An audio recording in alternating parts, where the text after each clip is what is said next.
Big Buck Registry's Deer Hunting Podcast, episode number 155. Fred Eichler, coyote hunting, common mistakes, and traditional bow hunting for deer. Please support our sponsors as they make this show possible.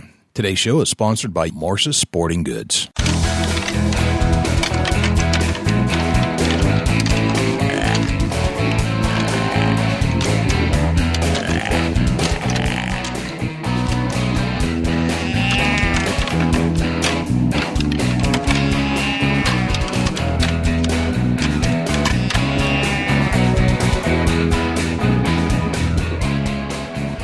Big Buck Registry is a virtual museum of hunting stories. We preserve a piece of Americana by interviewing and recording hunters about their hunts and experiences from across the country. And who knows, maybe we'll learn a thing or two along the way that'll help us take our hunt to the next level.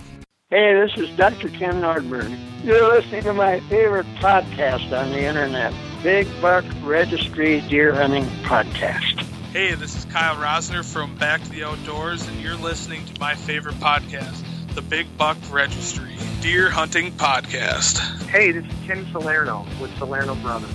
Hi, this is Randy Salerno with Salerno Brothers. Get ready to listen to another great episode of the Big Buck Registry Deer Hunting Podcast. Welcome to another episode of the Big Buck Registry's Deer Hunting Podcast. My name is Jay, and you know what? There's nothing more important to me right now than having your ear for the next hour or so to talk with Fred Eichler and talk about predator hunting and traditional bow hunting. It's always an honor to have you joining us, and every time you press play and give me the honor of having your ear for an hour, it's just absolutely mind-blowing. Filling in for Dusty Phillips this week, we actually have Mike Adams from the Up North Journal podcast, and he's on the air right now with us. Mike, what's going on? Hey, man, what's going on? Just getting ready to celebrate the 4th of July. Yes, happy 4th of July. It's America season. You got that right, brother. Yeah. So what's going on in your neck of the woods? Oh, man, we just been doing some stuff up north at deer camp, getting ready for hunting season, stuff like that. And, just rocking the Up North Journal podcast. Very nice. How's your crew doing? You know, we've been busy lately. Just got back from an extended vacation myself, but part of that, we launched kind of a new part of Up North Journal. We've had the Up North Journal TV side a little bit. We did some stuff at ATA. Yeah. But, we've got a new guy on from down in Ohio that runs around with Mara, who's on our team, and they do a lot of fishing. Nice. So we just kicked off Team Kickerfish as part of Up North Journal. And he catches what they call the kickerfish. I didn't know what it was, but he told me it's the fish that puts you over the top when you're a tournament fisherman. So. Okay. So it's not a kind of fish. It's the fish that makes you win the tournament. Yeah, it's one that kicks you over the top. Yes, so the kicker. He came up with a name, and we started Team Kickerfish. We went out, we caught a lot of bass. That's cool, man. It was fabulous. That's awesome. Shot a lot of video, and we're going to put that out there. So are you letting Danny join you on any of these fishing trips, or is he's just kind of stays in the studio? Well, you know what? Strangely enough, we took off without him. And he managed to find his way up north, and he found us on the second day and joined us. So, nice. We let him out of the bat cave here, so to speak, and, he got to spend some time with us. I'm glad you let him out. He needs to get out now and then. He gets a little cooped up. Yeah, he causes trouble, if I keep him tied down. So, yeah. Well, that's neat. I was checking out some of the stuff you had on iTunes, and, iTunes is, there's definitely a huge audio directory there, but there's also video you can get on all the iTunes podcast directories, and I noticed that you're dabbling in that. And actually, it was more than a dabble. It was quite a series of videos that you've been doing. Of course, you have the skill set to handle a lot of the video stuff, stuff I don't really know about, would like to learn about it, but don't know. Well, you need to come to Michigan. We'll teach you. I'll fly to Michigan. I have a lot of friends in Michigan. Our news guy is from Michigan, so I guess we could do that. And I was actually watching the Mark Hammerbuck interview, which we had to interview Mark, but I was watching the video, and I was standing behind you when you were doing that. It's like, I recognize this whole set. This is interesting. Yeah. You mugged the camera on us. I seen you sliding through there, man. I said, I got to put that in there. I said, I got my buddy Jay in Tuscany. That was cool. Yep, the old photo bombs, or video bomb in this case. That's right. Awesome, man.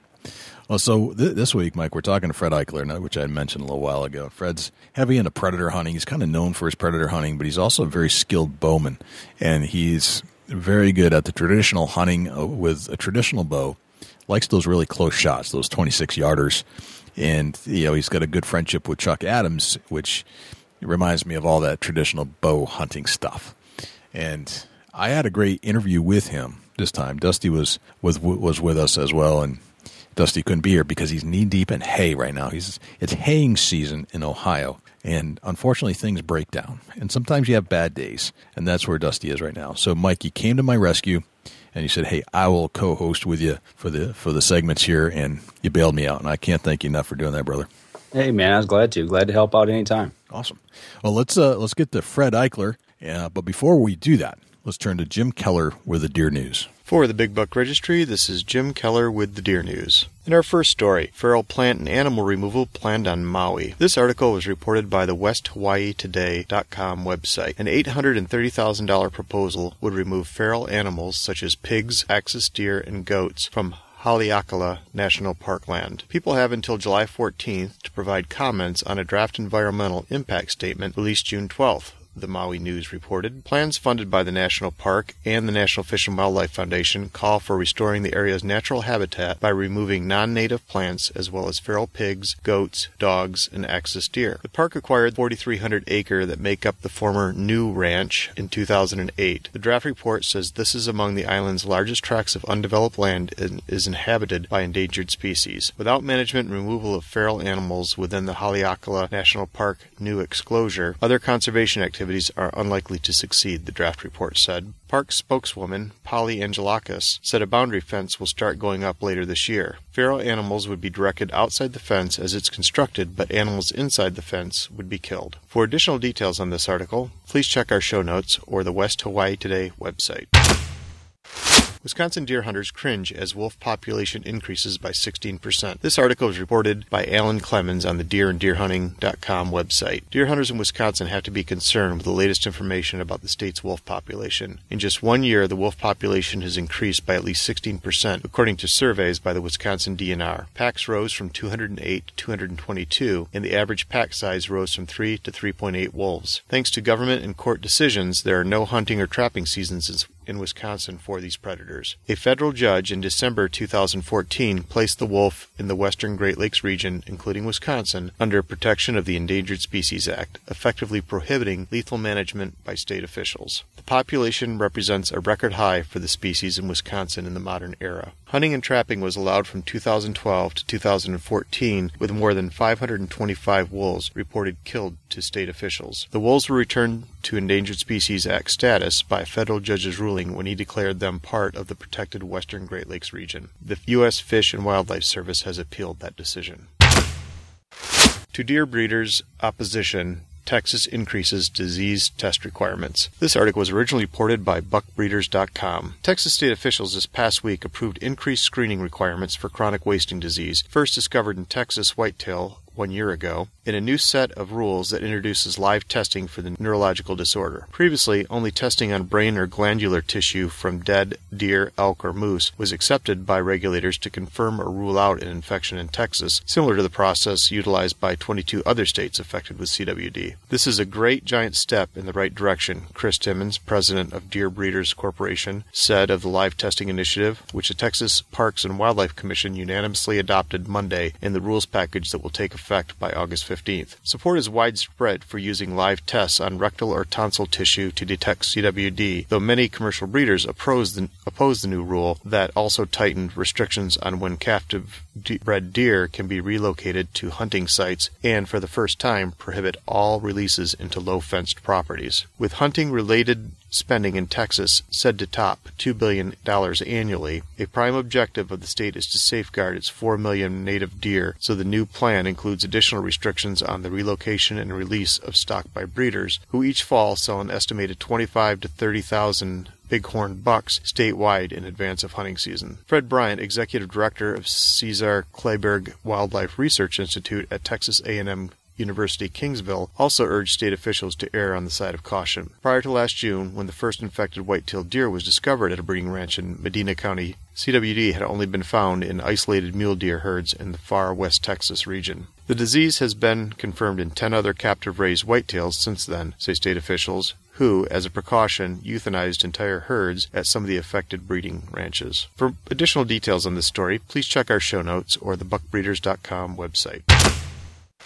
Deer hunt to return to Blue Hills, this time with bows and arrows. This article was originally reported by Jessica Trufant of the Patriot Ledger newspaper. In Massachusetts, after sparking controversy last fall by sponsoring the first controlled hunt in the Blue Hills Reservation in more than a century, the state has proposed a second hunt later this year that includes more days, acres, and hunters, yielding both bow and arrows and shotguns. A 2013 survey conservatively estimated that the reservation is home to more than 85 deer per square mile, far more than the 6 to 18 per square mile that state wildlife officials aim for. The State Department of Conservation and Recreation last fall permitted 163 hunters armed with shotguns to roam nearly 3,000 of the reservation's 7,000 acres as part of a coordinated effort to cull a growing deer population that officials say has damaged vegetation and increased exposure to Lyme disease in the area. The 4-day deer hunt yielded 64 deer, including 47 female deer, equating to at least 120 fewer deer last spring, according to the state's report in the 2015 hunt. The state has put forth a plan for a second hunt spanning 6 days later this year, broken into 3 two-day segments.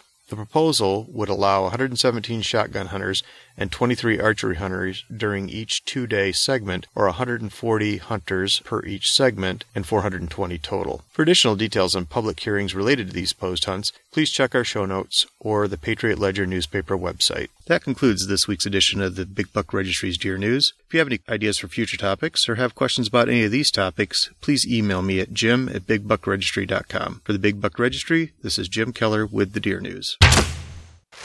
Thanks, Jim Keller, for the Deer News. And now, without further ado, here's Fred Eichler. Fred Eichler, welcome to the Big Buck Registry's Deer Hunting Podcast. What's happening, brother? Man, buddy, just doing great. Just got back from a Gould's turkey hunt in Mexico and going to the NRA show and then getting ready to farm here. So things are busy, but good.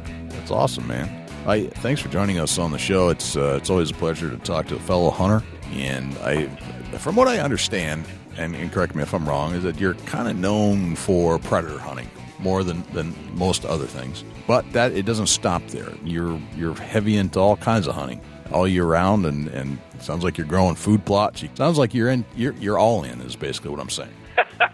Yeah, we have a lot of irons in the fire.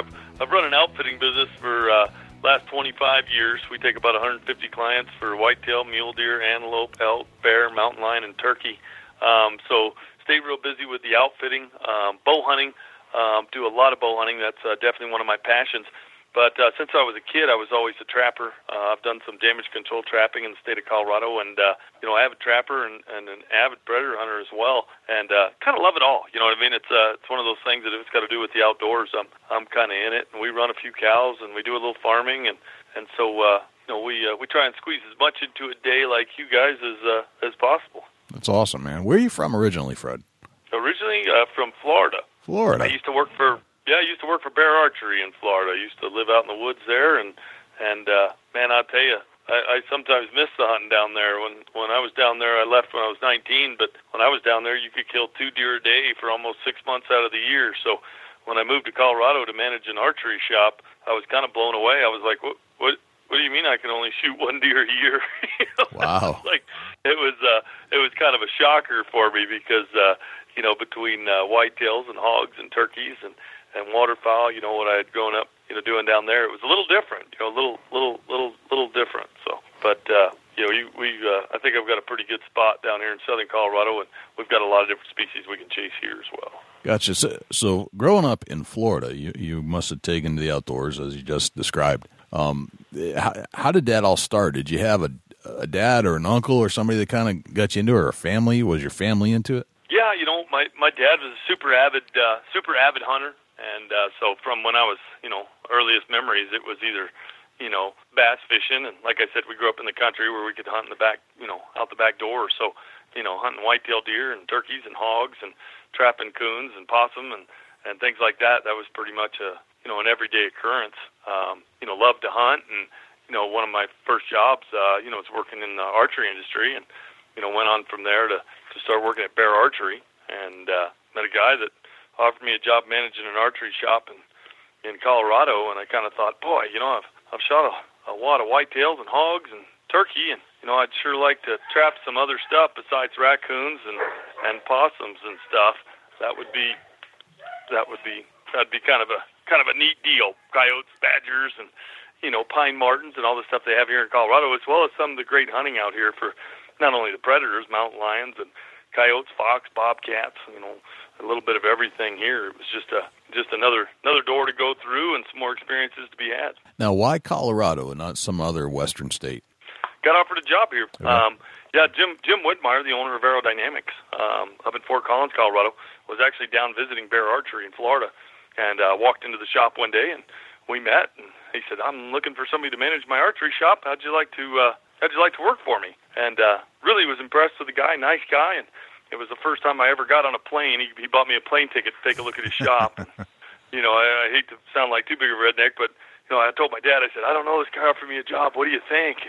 And he said, "Well," what do you think?" I said, "I don't know. I mean, I was such a small town, kid, and hadn't really been anywhere. And I told my dad, he said, "He offered to buy me a plane ticket." And he said, "Well, it might be kind of neat for you to, get on a plane." And so I was kind of excited. I got on a plane for the first time, and he flew me into Denver.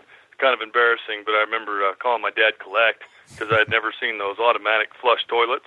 Oh, I was like, "You're not going to believe what they have here."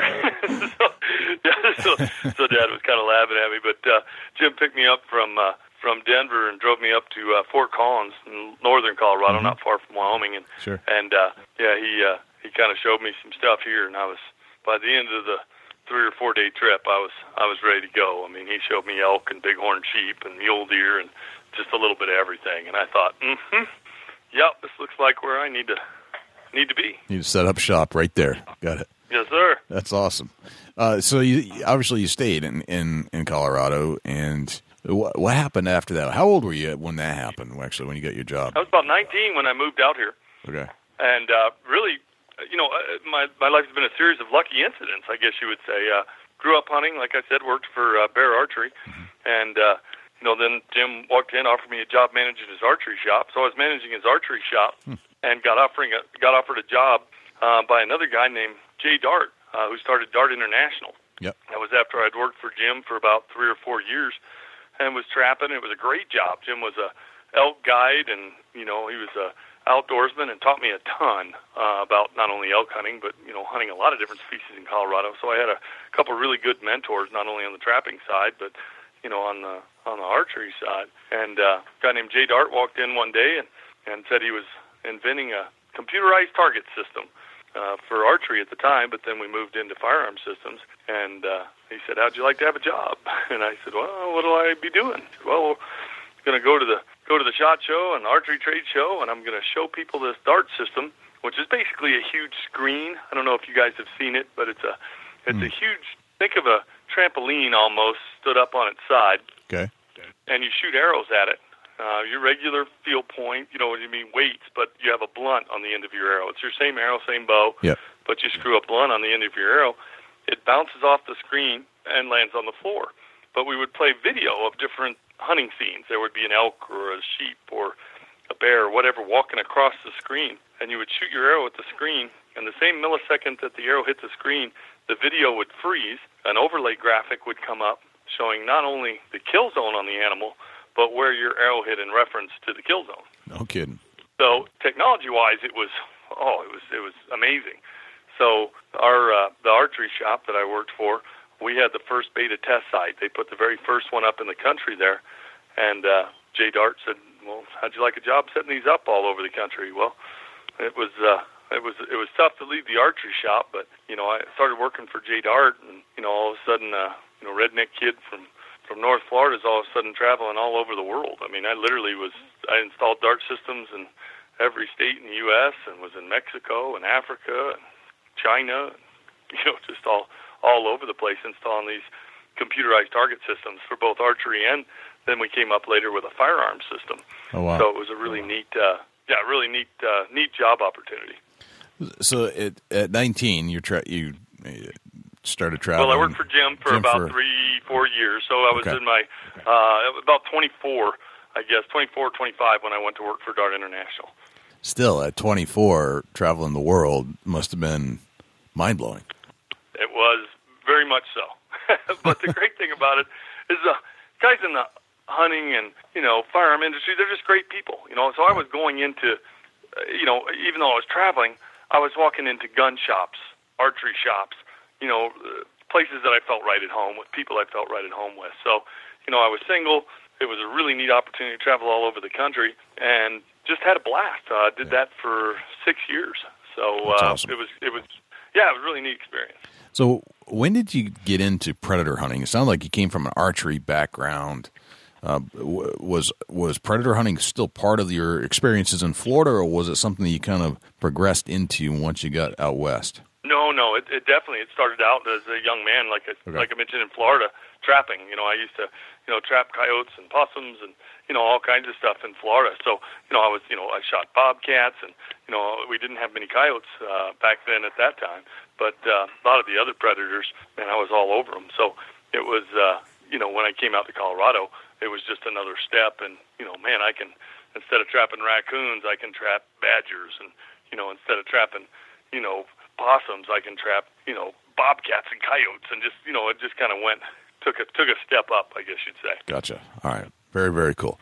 Let's talk about some of the predator hunting that you've done and talk about some of your techniques to make us a better predator hunter. And in my opinion, and I mean, you may have a different opinion about this, it seems like as a hunter, you owe it to yourself to become a predator hunter too, just to keep the predators at bay, give them some kind of predator. Actually, keep their population a little lower so that your other populations can thrive a little bit more. Not that you can ever eliminate them, but that just seems to be a good plan of attack. To be a deer hunter, should also be a coyote hunter, that kind of thing. What's your opinion on that? I agree with you 100%. I would probably even take it a step further and tell you that trapping, and predator hunting has made me a better big game hunter.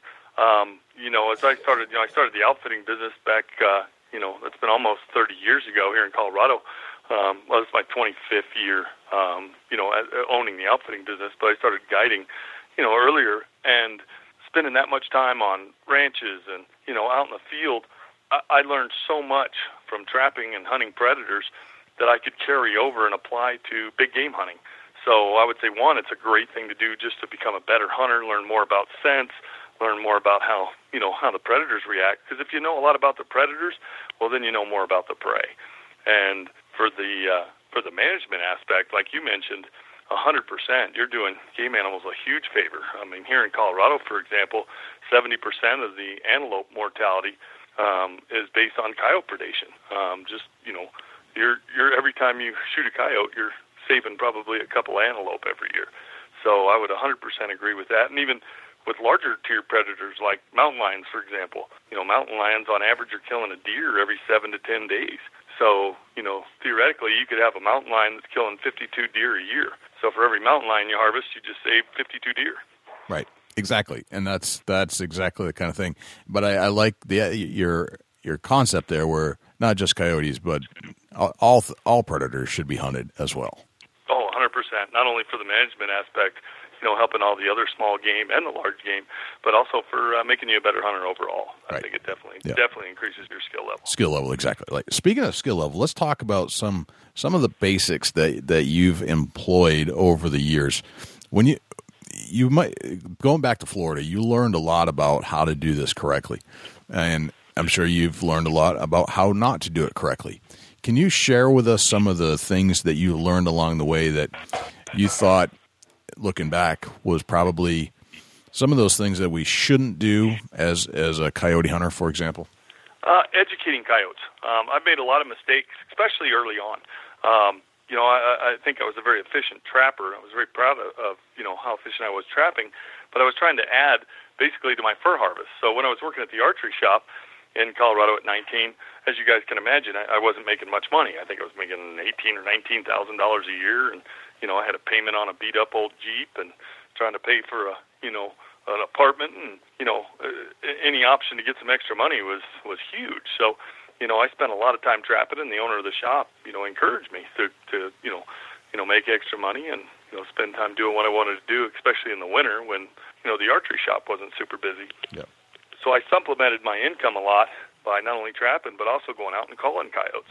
But what I learned is, you can educate a coyote very quickly. They're super smart, adaptable animals.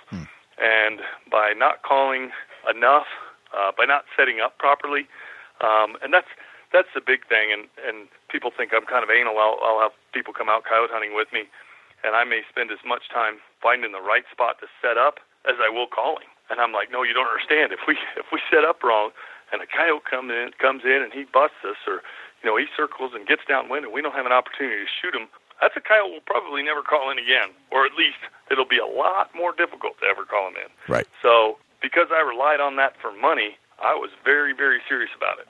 So, a lot of the things I learned was proper setup. By setting up, that's probably the biggest mistake a lot of beginners make is setting up properly.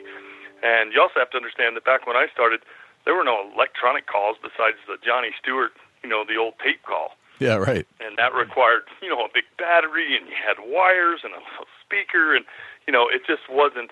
And if it was below zero, it wouldn't play very well, especially as dirty as mine got. So, it was this was all mouth calling. And the problem, I shouldn't say problem, but the tough thing about when you're mouth calling is the predators are coming directly towards you. So you've got either a frontal or a quartering to you shot generally, and if they circle downwind, they're gone.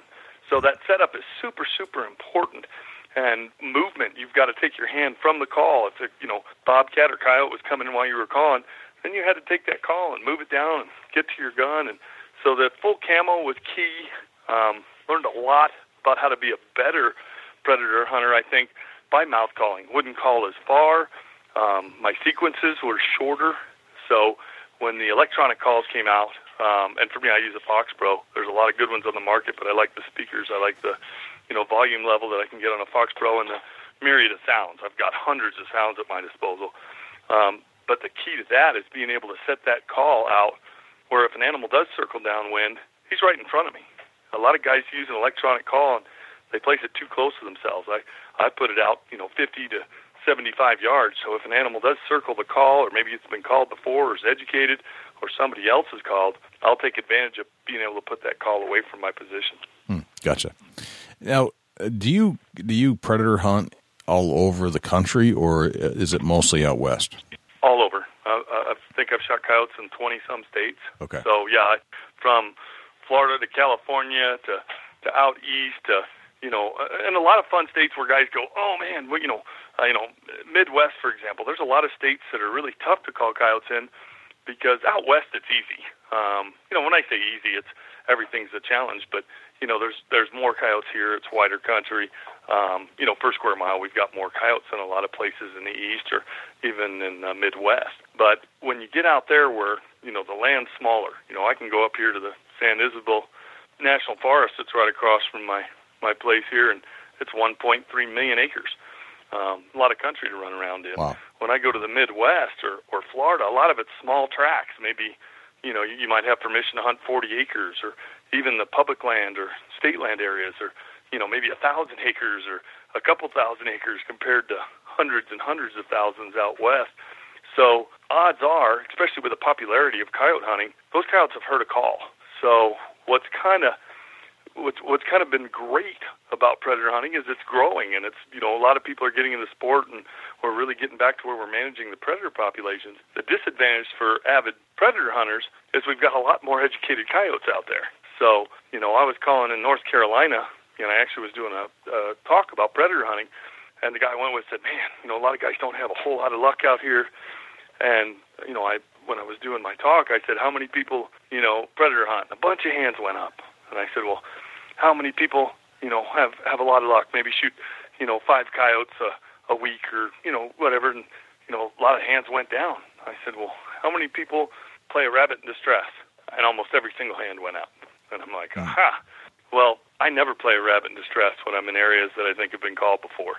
And even though that's a super popular call and one that almost everybody starts out with, being able to play other sounds, you'll have a lot more success with coyotes that are educated. Okay. So if I go into areas that maybe have a large turkey population, I'll play a turkey in distress. I'll play, during cabin season, even here at home or, when I'm somewhere else in North Carolina or Florida or Georgia, if I'm set up near rural areas or I see some cattle, I'll play a calf ball or a calf in distress. Almost every coyote's been either after a calf at one time or hanging around cattle yards and eating the afterbirth. So, I have a lot of luck by switching up and using calls that everybody else isn't using. Same with coyote vocalizations. So there's a lot of things you can do to really increase your success, even in areas that are pressured a lot by other hunters. Because I've had coyotes that would never come into a rabbit call come running in like they've never heard the call if you go with a rabbit or a totally different sound they haven't heard before. Okay. So it sounds like you pay attention to the surroundings. Like what are your native animal populations in the areas they're hunting, and then you start to apply that to some of the calls that you may have on your Fox Pro. Yes, to a degree, 100%. It's great to know the native populations, but interestingly enough, a distressed animal is a distressed animal. And I've made a point out of playing, like, for example, a snowshoe hare. There's no snowshoe hares in Florida or California, but I've had coyotes run into a snowshoe hare because it sounds totally different, than maybe a regular rabbit in distress or a jackrabbit in distress that people play a lot. So, an animal in distress is an animal in distress. And even in Africa, I've played sounds that, of animals that weren't indigenous to Africa, and again, the snowshoe hare or a prairie dog in distress or, a wounded shorebird. I've played that in Central Africa where animals come running in, nowhere near an ocean, nowhere near a snowshoe hare, nowhere near certain animals that I may be playing. But a distressed animal is a distressed animal. They key on that sound. Gotcha. Oh, that's interesting. It's fascinating, actually, to think that a distress call is a distress call no matter where you are, and it doesn't have to be any kind of particular animal. That's really interesting. So I guess part of the reason that I'm kind of picking your brain on some of these calls is that both Dusty and I are just recently acquired new Fox Pros, and we both want to get into coyote hunting more than we ever have. And awesome. So it is awesome. It is. They're fascinating devices, and boy, are they amazing. So let's say that for me and Dusty, who are kind of novices at coyote hunting, Dusty's killed coyotes, but I wouldn't say that there's a focus on coyote hunting. I've tried. I've called them with other calls. Haven't put my Fox Pro into play yet, but I would like to know what your opinion is. So for that guy and we have listeners all over the country, for that guy who just picked up their first Fox Pro, what types of things should we be running through our head as far as calls and setup? One of the first things, no matter what call you use, a common mistake that guys make, and I certainly made it, that's why I know it, is playing the volume too loud. And I know that sounds like a simple thing, but a lot of guys, and me in the beginning, when I first turned on my Fox Pro, I was like, man, if that sounds good at a 10 volume, then a 30 volume is going to sound even louder and even more distressed. Right, and that makes sense. The sound will carry even farther. Well, what I saw is that I would have animals come in and then flop ends and take off. And I thought, what is going on? My wind's great. My setup's good. I don't understand what's happening. Well, what I was doing is nothing. It doesn't matter how great of a speaker that you have in the Fox Pro. If it's too loud, it's too loud. It doesn't sound natural. So coyotes are tuned in to hear a mouse squeaking, at 100 yards. They have incredible hearing. So to draw them in closer, you're a lot better off playing a lot lower volume.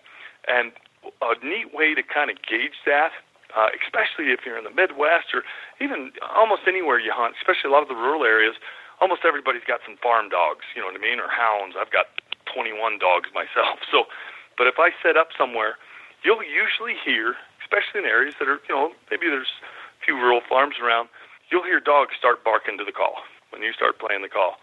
And it will blow you away how far that volume's reaching a coyote or a bobcat or a beaver, or not a beaver, sorry, badger. It'll blow you away how far they can hear it. So less is usually better. And even though you can barely hear it, a coyote can pick that sound up at 500, 600, 700 yards and come in. So I do play with it a little bit based on the terrain I'm hunting, for example. If it's windy, rainy, or snowy, let's say it's snowing or sleeting, things like that will keep that call from carrying as far, and then I may bump up the volume. But I very rarely go over like a 23.5 25 on my call, even though it'll go quite a bit higher to really bring those coyotes in. You know what I mean? By keeping it at a little lower volume, you're going to have a lot better luck as far as bringing them in close. Gotcha. All right. That's exactly what I wanted to know.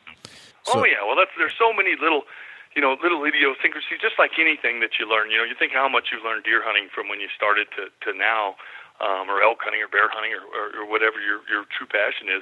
And with predators, the other great thing about the Fox Pro is taking advantage of the remote, being able to move that call out further away from your location. Animals, tend to circle downwind, just like when we call in an elk, or even if you're bleeding at a deer, a lot of times it'll circle downwind. Predators, especially in areas where there's larger predators. So if I'm calling a bobcat, for example, that bobcat may come in slow for a couple reasons. One, they're more of a stealthy sneak up and pounce on something hunter. But two, I think when they hear a dying, anything, they're wondering if there's another predator there that's killing it. In other words, that predator could turn and kill them. So, by using a decoy, by setting the call out in front of you, so if an animal does circle around, even if he successfully circles around without you seeing it, with the call being out in front of you, they're usually going to be broadside and right in front of you when they go to circle downwind and try and scent that call up. So, or take a look at it and see exactly what is dying. So I also use a decoy in conjunction almost all the time. I think that it's not only do you have the audible, sound of an animal dying, but then you've got a visual too, and they see something flopping around, and it just adds a little more realism to that setup. When you say, I don't want to bore you. I could talk all day about it. I love it. There's so many little things about each setup. You're not boring us, Fred. We're all in, brother. When you say you set up your speaker and your decoy, how far out do you set that on a typical setup? Good question. And again, guys, that varies. And I wish I could just say, boy, every time I go with 30 yards. It varies so much on the terrain. One of the things, and you have to understand with the show too, when some of the guys from the industry were coming out here and they'd go into my fur shed and see, 100 coyotes, stretched and dried and getting ready to be sold, they were like, wow, hey, we'd love you to do a predator show maybe. So, I continue to use a lot of the stuff I grew up using. But what was great about it is, there's so many little things you take into consideration, whether it's the terrain or, I'll move the call, upwind a lot of times. Let's say I got a wind blowing from the right to the left. Well, a lot of people want to put that call out at 12 o'clock straight in front of them. If I've got that wind blowing from right to left, instead of putting that call out at 12 o'clock, I may move that call out, 40, 50 yards, but then I'll move it to the right another 20 or 30 yards into the wind. So if the, coyote or bobcat or badger, whatever, fox, whatever I'm after, circles downwind, it's directly in front of me at that 12 o'clock. So, trying to look at cover, brush lines, ditches, figuring out if you were a predator, how could you approach that call and that decoy without being seen the longest? Odds are that's the way they're going to come in. So, it's neat to kind of break that down. And, I'm really fortunate in the fact that not only do I get to hunt all over, and, not only different countries, but different states, but here in Colorado, we've got everything. We've got red fox, gray fox, swift fox, coyotes, bobcats, badger, raccoons. We've got just a myriad of predators that we can constantly call, and I try and learn every time I call something in. Gotcha. Can you use the Fox Pro for other predators too? Will they respond? Everything. I've called in leopards, alligators. I've called in dingoes in Australia. I've called in, literally all kinds of wolves up in Canada. I've shot 2 wolves, one in Alberta. I had 3 come literally running into 15 yards of a lone wolf howl. So that's the great thing about having so many different sounds at your disposal is you can call in a ton of different animals. It's just awesome. What you do have to watch is game laws in different states. Some states you can't call in big game. In other words, you can't use an electronic call in Colorado here to call in bears or mountain lions. I've had both come into the electronic call when I was playing it, but you can't legally harvest one over an electronic call. You have to go to a mouth call if you're going to call, for those species. So, but different states and different countries have different regulations on what you can use electronic calls for. So it's always good to check your regulations. But yeah, I would tell you, you'd be hard pressed to find anything that a Fox Pro couldn't call in. Wow. All right. Because of the amount of sounds available to you. If I'm going wolf hunting, I download a bunch of wolf sounds. If I'm going, anything, jackals, or you know what I mean, you can download just, even baying hounds. To give you an example of something that's not really common, Fox Pro put baying hounds as an option for sounds because a lot of people that are hunting in areas with wolves, maybe they were mountain lion hunting, running a pack of hounds, wolves were keying in on the hounds, baying or barking as they're running a trail, and wolves would come in and wipe out a guy's pack. Well, some of these dogs are worth thousands and thousands of dollars. So, if a guy loses a hound or, heaven forbid, a whole pack of hounds, that's a lot of money. May put somebody out of business or, certainly killing animals that he cares about.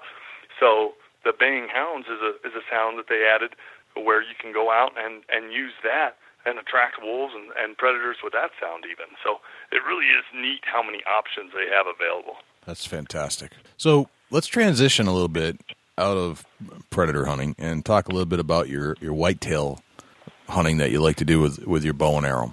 I've noticed that you like to go a lot with the traditional bow, and it seems like you and I think Chuck Adams have a friendship going on, if I'm not mistaken.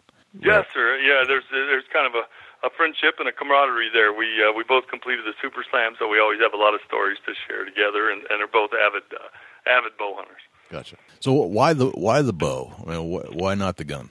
I like the gun for predators, but the gun is, you know how it is, guys. With a gun, it's not as much of a challenge shooting something at 100 yards or 200 or 300 or whatever you're competent out to, as it is grabbing a recurve or a longbow or even a compound and having that same deer or elk or bear or whatever into 5 yards to 25 yards.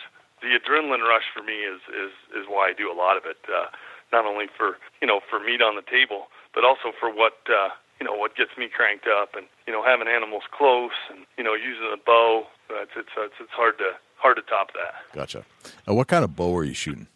I'm actually shooting a Hoyt recurve. It's called the Buffalo that I helped Hoyt design. It's a signature bow they did with me, and it was really neat because I had a lot of say in how we designed that particular bow and what I wanted. Having hunted a lot with a recurve, so that's what I use the majority of the time. I use a compound occasionally. Some situations are just more suitable for being able to reach out a little farther. But I would say the recurve is definitely my favorite. Okay, so you prefer the recurve over the compound for the most part? Yes, sir. Wow. All right, so you're a purist at this point, and I haven't gotten to that phase yet in my life where I can drop the compound. At some point, I'm going to pick up a recurve, but I feel like I don't have all my skill set where I want it just yet. When did you decide that was a good transition for you? Yeah, you know what? I guess I was about 20 when I picked up the recurve, and I just haven't looked back. I just there's something about it. It also turns anything into a trophy. When I shoot something with the recurve and no sights, no release, no pins, it's a simpler setup. And in a lot of situations, I think it's a more effective hunting weapon. I can shoot it from different angles. I don't need to, necessarily know the yardage every time. You can shoot it faster.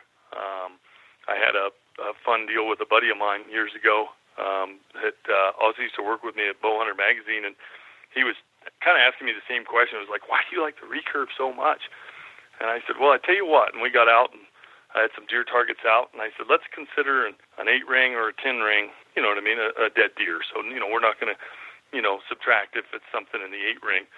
I said, you say go, and we'll both draw back and shoot that deer as quick as we can. He said, okay, and he was shooting a release, compound, and he said go, and I drew back and shot the deer, knocked another arrow, drew back and shot the deer, and we both let our third arrow go at the same time. So it's a faster weapon, especially in close-range situations. I think, within 20, 25 yards, a lot of times it's a more efficient weapon because you can shoot faster and it's quieter to draw back. There's a lot of lot of different advantages. There's advantages and disadvantages to everything, but to me, I see a lot of the advantages with the traditional equipment. And your average, like if you look at Pope and Young, for example, out of all the entries, I think the last time I checked was about a year, maybe even 2 years ago, there were 67,000 whitetails entered into Pope and Young, and the average distance for all of them was 26 yards. So, wow. You don't necessarily have to reach way out there. That's out of 67,000 entries that there were at the time. The average shot distance was 26 yards. So, that's kind of a neat deal. No question, you got to be closer with a bow, and definitely, I would assume you got to be a little even closer with a recurve, which raises the question: how do you get as close as you do in order to take that good shot? What kind of techniques do you employ, and what have you learned over the years? Well, you guys are hunters as well, and it's basically the same things you do for anything, except bow hunters have to pay even more attention. I don't think you can ever fully eliminate human scent. I think there's some things you can do to help mask it a little bit, or certainly scents and lures, like Conquest or some of the other scents that you can use to help lure animals closer. But bow hunters and myself as well, I'm constantly looking for pinch points, funnels, travel routes, water if I'm hunting dry areas, things that I can do to get that animal as close as possible. And that's part of the challenge. You have to pay even more attention to where you set your tree stand. You have to make sure your clothing is quiet. We've all worn clothing that you go to move and it makes noise, or you make noise on the on the bark of the tree that you're sitting against. So there's so many more things that you have to pay attention to that'll totally blow a setup if you don't. So I always try and pay attention to the wind, not only wind direction, but also where the sun's coming up. And if it's overcast and I'm setting a tree stand, I'm going to figure out real quick where's east, where's west. Am I going to set this for the morning, and is the sun going to be in my eyes, or is it going to be in the deer's eyes? There's so many small things that you have to take into consideration. It's like a chess game, and I think that's part of the passion there, for me. When you talk about quiet hunting clothing, what do you prefer as far as camouflage when you're archery hunting?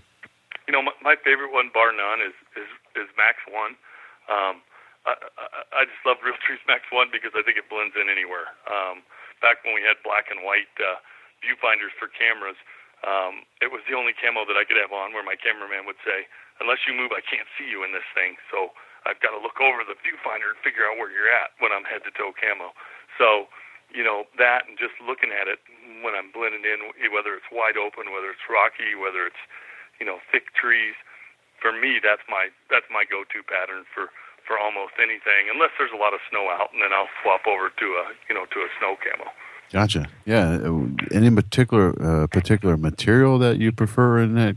Does it come in different variety of material? Yeah, you know what it does. You can get all kinds of different materials, but I definitely like the quieter. There's some synthetics that are real quiet because I do a lot of backpacking or hunting where I've got to have clothing that's built for the terrain. I like some of the specialized clothing. Nomad has got some really good stuff out that's quiet. That's I won't say it's 100% waterproof. I don't know if anything could be 100% waterproof, but water resistant in case I get into some rough weather conditions. So the biggest things I'm looking at is, is it good clothing? Is it going to be quiet? And can I layer up without carrying a ton of stuff and still stay warm? Gotcha. It only makes sense to dress accordingly to your terrain that you're hunting. When you talk about tree stands, what particular tree stand is your favorite to spend times in the whitetail woods? Man, you know what? There's a bunch of great stands out there. Maristep makes some great ladders that I use. I'm kind of a fan of ladder stands, to be honest, just because of the safety issue. I take a lot of clients that hunt on the same stands that I hunt, or that I'm going to be hunting after they're done. So the safety with a ladder stand, I like that. Always wear a safety belt. I've had some buddies that have had some terrible accidents. So I think safety is super important. The lifelines. I put the lifelines on pretty much everything. The big problem, whether you're calling in to a ladder stand or a tree stand, is coming out while you're either going in or coming out. And it doesn't take too much to have a lifeline set up and a hunter safety vest or something that's going to keep you from not only either dying or certainly crippling yourself. Right. Yeah, it only makes sense. What when you're talking about shooting your recurve, what kind of arrows do you shoot out of that? It's kind of funny you say that. I was working on an article for Bowhunter magazine, and I included in there a picture of the very first deer I shot in my early teens, and I was using an old used Ben Pearson bow. We didn't grow up with much money, so most of the hunting stuff was used, but maybe even had used hunting clothing back then. And the first camo I bought was actually Jim Crumley's tree bark, which I was really proud of. I don't know if you guys remember that. I don't remember that one. Sorry. Yeah, it was old school. It was awesome. And then Real Tree and stuff came out. But the old Jim Crumley tree bark. But I had Easton arrows, the old Game Getters, and XX75s, and a Muzzy broadhead. And at the time, Muzzy had just come out with their broadheads. So it's kind of cool to look back and go, wow, here it is. Gosh, I don't know. Let's see, 30 years later, and a little bit more than that, I guess. 30, 35 years later, and I'm still shooting the Easton arrows and still shooting the Muzzy broadhead. So I'm kind of one of those guys. If it's not broke, don't fix it. If it works for you, stick with it. The only change I guess I've made is I went from the aluminum to the new carbon axis. I really like that small diameter shaft. Gotcha. Yeah, it only makes sense to stick with something that's working time after time. So, Fred, one of the things that we like to do on the show is we like to go on a deer hunting adventure with our guests and kind of go back in time and act like we're sitting on your shoulder, play-by-play kind of thing. I was wondering if you could think of a memorable deer hunt that you've been on that meant a lot to you that you might share with us. Sure. I'll give you the story on my first one.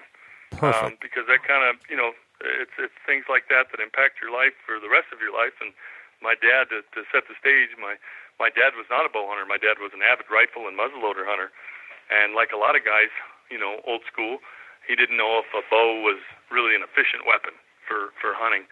And I convinced him as a young boy to, that I really wanted to bow hunt. I'd read Fred Bear's field notes, and man, I really want to bow hunt, Dad. I really want to bow hunt. So convinced him to get me that old used Ben Pearson and my Easton arrows and that brand new broadhead at the time, the Muzzy, and we went out to a management area, public land in Florida, and my dad dropped me off because he was going to go scout for the muzzleloader season that was going to be starting up in a few weeks. And I sat for a little bit and in the palmettos, didn't have tree stands. I think Baker was the only tree stand out at the time, manufactured tree stand. And I only sat on the ground for a while and decided to get up and start kind of still hunting, just going slow through the woods. And I was slipping through a palmetto thicket and caught some movement. And I remember I thought it was a squirrel because it didn't move again for a minute. And I just stood still and stared at the area. And all of a sudden I saw a deer.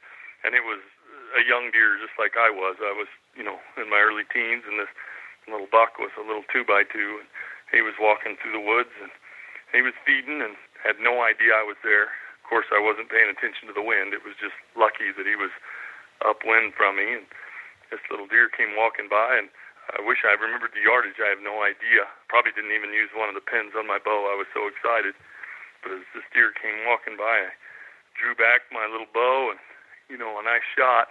And as soon as the arrow hit that deer, and just lucky, the shot was good. And whether the deer ducked into it, whether I shot low and the deer ducked into it, I'll never know. But it hit him in the chest, and I broke every rule of bow hunting. I took off at a dead run after this deer as soon as the arrow hit it. And fortunately, the deer didn't make it, 30, 40 yards and dropped. And when I got up to it, I was just overcome with emotion. Like, wow, this is unbelievable. Just, the elation of being able to harvest an animal, any animal, with a bow and arrow was just, it was a life-changing event for me. It was, honestly, it was just like, man, this is the coolest thing ever. And I remember just being blown away that my dad wasn't that far away, and he had no idea I had just shot a deer because they're so quiet. It doesn't make any noise. When I was muzzleloader hunting or rifle hunting, when we heard a gun go off in the swamp, we knew it was probably him or me. But in this situation, he had no idea. So what killed me is waiting for Dad, because I was so excited. I wanted to show him and everything. When he finally got there, I showed him this deer, and it just blew him away. And it was really neat because he wanted to see everything. You know, he's like, let's backtrack and show me where you were standing. Like, well, I took off running, but I was somewhere over here. And he ended up following the blood trail backwards, figuring out where the deer was. And it blew him away at how quickly and cleanly, you know, and efficiently it had taken that deer down. And I look back at that a lot because I go, had I not made a good shot, you know, or maybe missed, not only would I have been disappointed, but, you know, had I wounded that animal, my dad would have probably said, no, that's it. You know what I mean? You know, that's not really what I want you hunting with. But when he saw how quickly an arrow and a broadhead and a bow could take down an animal, he was all for it and started bow hunting with me the next year. So, you know, that was a big one for me, guys. So I hope I didn't burn up too much time telling you the story, but that was it. Oh, heck no. You can't burn up time on the Big Buck Registry telling a deer hunting story, by the way. It's impossible. Great story. I love it. That's good. So there's a walk back in time for you. My very first whitetail with a bow. How old were you again? I was in my early teens, and me and Dad, neither of us could. We've tried to figure out exactly when it was, and I don't know, but it was early teens. So, yeah. That's fantastic. Yeah, many moons ago now. Do you have any deer hunting questions for Fred before we get into the 10 rapid fires?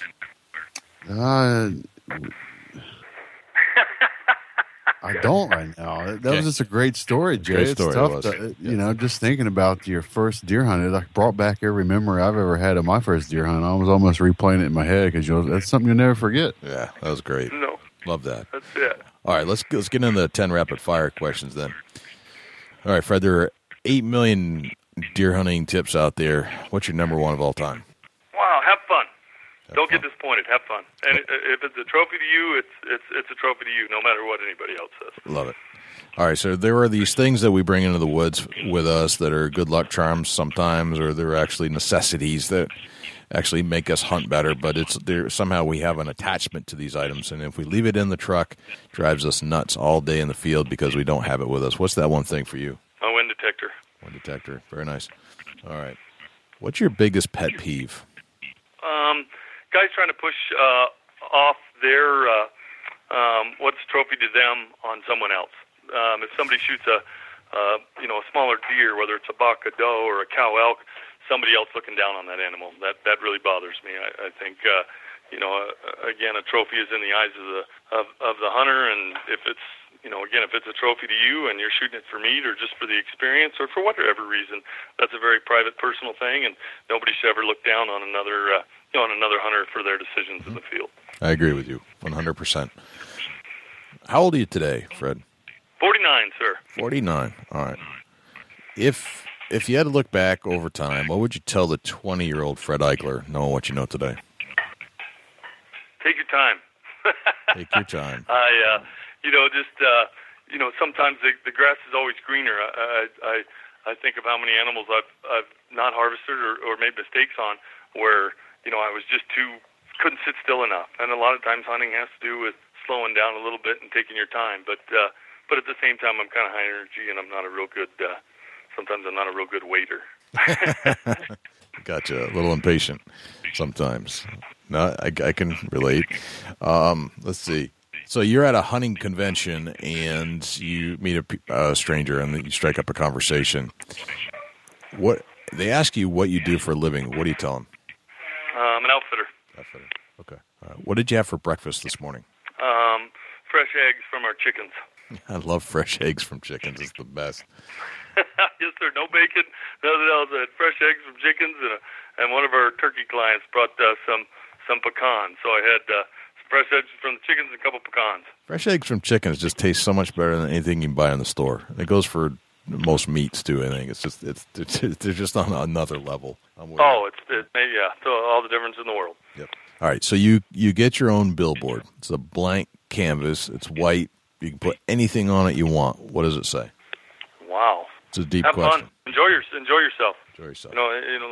Life's short. Have a good time no matter what you're doing. Okay. If I say the word successful to you, who's the first person that pops into your head and why?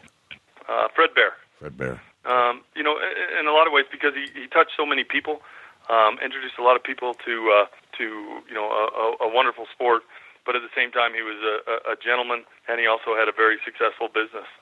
He passed away in the 80s, and he's still a very commonly used name, when it comes to hunting circles. So he was a very successful, I think, businessman that did it the right way in my eyes in a lot of ways. He's certainly influenced many people, not during his life, but even far after. He's quite amazing. All right. What's a day in the life of Fred Eichler look like? Man, it's nuts. I love it, but it's crazy. It depends on the day. I mean, sometimes, here a couple of weeks ago, the whole family was out branding cattle. Last night, my two teenage boys were up all night working over at the farm because we got irrigation water running. So they were making sure the culvert didn't get clogged up with sticks. Some days we're on the tractor checking cattle, guiding clients, answering phone calls, some emails. Everybody here wears a bunch of hats, from my wife to our boys, and the guides as well. I've got guides that not only guide elk hunters and lion hunters, bear hunters, and deer, a little bit of everything. But they may be on a tractor one day, dozer the next. They may be on a horse the next, fixing fence. It's just we kind of all wear a lot of hats. Gotcha. All right. So when you're not guiding somebody else on how to hunt or where to hunt or all that kind of good stuff, what's a deer hunting or predator hunting day in your life look like when you're going out for yourself? Depends on conditions. If it's in the winter, and I've got good snow, then I'm usually looking for lion tracks or bobcat tracks that I can turn the hounds on. If it's a good still day, and a lot of times I'll take off and do some coyote hunting. If it's early fall, a lot of times I'll go out and try and shoot beavers, use the thermal vision or night vision, and try and shoot beavers that are jamming up the river. A lot of it depends on what the weather conditions are and what the hide prices are too. Sometimes I'll focus on an animal because the hide prices are good, or I'll have local ranchers call me up and say they're having issues with a coyote or a mountain lion or bears or things like that. So it kind of varies. Gotcha. All right, very good. So Fred, where can listeners who've listened to this show find more about you? I know you've got a TV show. Tell us where we can find information about the TV show, when it airs, online stuff, where can we find you on Facebook, YouTube, all that kind of stuff. No problem. Well, I've got the Fred Eichler fan page that we usually post up pictures almost every day of what's going on. Maybe pictures of us farming, maybe pictures of animals my wife or the boys harvest or our clients harvest. So it's a Fred Eichler fan page. The TV shows are listed on there as well. I do Easton Bowhunting, I do Predator Nation, and then I do Ford Outfitters, which is another TV show that features Ford trucks, which I've got a few of here on the ranch, and our middle son drives Ford as well. And basically, we travel around with the guys from Ford and do different hunts and show features of the different Ford vehicles that are out there. So those are the 3 different TV shows that we do. Very nice. Very, very cool. So what do you know what your Facebook address is by any chance, or just type in Fred Eichler and we'll find it? Yeah, if you type in fredeichler.com, it'll pull up, and then it's also got information that'll link you over to the outfitting business for guys that are interested in hunting.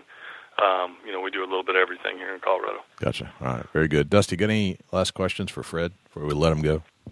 You got a phone number that the listeners can reach out to call you for booking outfitters? It's better off to hit me on the email because we travel a bunch. So it's Fred Eichler at hotmail.com. Good deal. Very nice.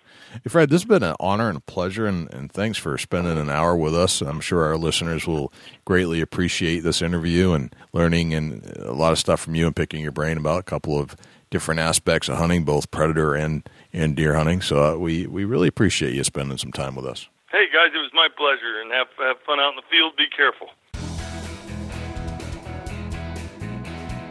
Now, listening to Fred talk about predator hunting and deer hunting, you can tell he's just been married to both of them for a very, very long time. And he just knows his stuff. And when we can get the chance to interview somebody that's been doing this for as long as he has, as much expertise, you're just going to have to sit back in your chair and soak it all in. And turn up your headset. And if you're planning to go predator hunting, if you're planning to go coyote hunting, some of the tips that he laid out for the common mistakes that we make when we start predator hunting are all laid out there right for you. And two of the other shows you should check out where we actually did an interview with Al Morris from Fox Pro Just do a search for Al Morris, and you'll find our other 2 episodes. If you combined the 2 Al Morris interviews and the Fred Eichler interview, you pretty much have everything you need to know to get started coyote hunting right now. And that's just one of the beauties of a podcast. I don't know how to follow that up, but I tell you what, it's the guy knows his stuff. I've dabbled in some coyote hunting, and I'm by no means an expert, but I tell you what, there's a lot of information there, a lot that I could use. I thought when he was talking about the turkey calls, and I don't know if you really think of it doing a turkey call for predators, but I firsthand this year I shot a coyote at about 10 yards who came into my cluck when I was chasing this tom turkey. It was that we were both after the same tom turkey. Just so happens that he scared the turkey out of the field and heard the hen, which was me, calling in the woods, and of course the dog came in and met my shotgun, point blank. Nice. So it's interesting to know, and as Fred had discussed, that coyotes will respond to these types of calls. They will respond to calls that they're commonly hearing in their area, the things they're used to hunting. So it's always a good idea to open up, not necessarily with a call that everybody else has used and educated the coyote, but all those other things that are probably in the area that they are used to hunting, but they probably haven't heard yet. I thought that was probably the best tip I'd heard so far. It makes complete sense. I've known a person personally who has tried that and had great success with it. Gotcha. Very nice.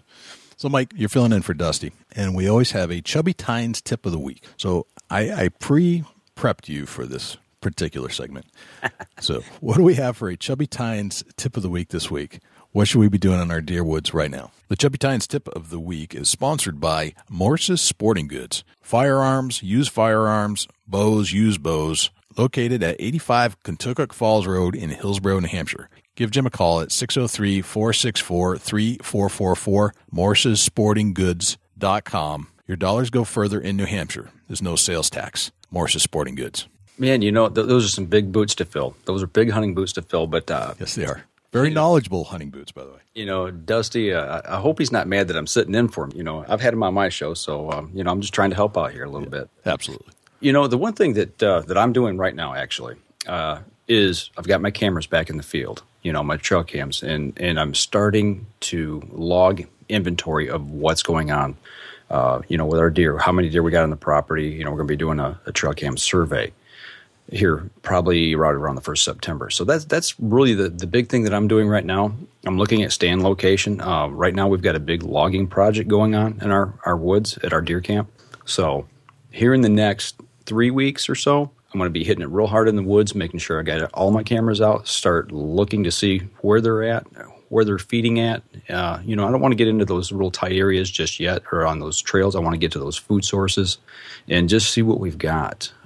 That's really where my focus is right now, in prepping for some stand locations. So kind of take an inventory of what's in your field. Mm-hmm. You can see you walk through, you got food plots and you see deer in them, but what have I really got there when I'm not around? Right.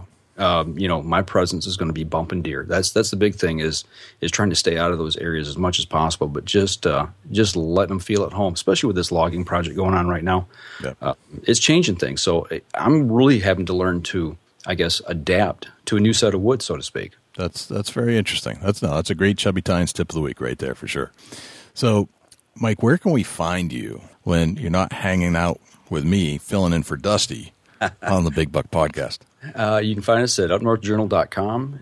You can find us on Twitter underneath Up North Journal handle, and Facebook at Up North Journal as well, or on iTunes. Just search Up North Journal Podcast. So, and if I'm not there, then I'm hanging out in the deer woods. It's just plain simple right now. I think about it 365. That's my passion. Yeah, hunting season is never over, really. It's just determined when you cannot carry a weapon into the woods. That's how I look at it. Amen, brother. That's right. Yes. Well, if you'd like to reach out to me, I can be reached at j@bigbuckregistry.com. That's the best place to reach me by email. You can check us out on Facebook, facebook.com/bigbuckregistry. Twitter is twitter.com/bigbuckregistry. You can kind of see the theme here. Same on Instagram, instagram.com/bigbuckregistry.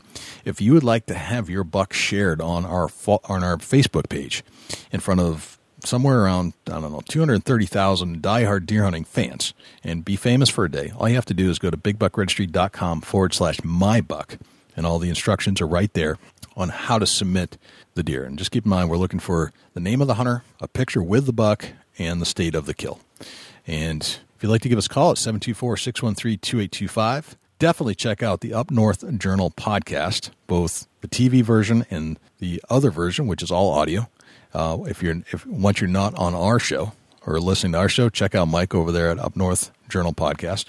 And if you would, please do this for me and for Mike. Do a search for Up North Journal podcast and Big Buck Registry. And when you find that, if you like our shows enough, leave us a 5-star review and hit the subscribe button. And you'll be having access to all of our shows and be notified each and every time a new episode comes up. Thanks to Fred Eichler for joining us on the Big Buck Podcast. Thanks to Morse's Sporting Goods for sponsoring the Chubby Tines Tip of the Week. I'm Jay Scott. And I'm Mike Adams from the Up North Journal. And this is another episode of the Big Buck Registry's Deer Hunting Podcast. We'll see you next week. Can't wait.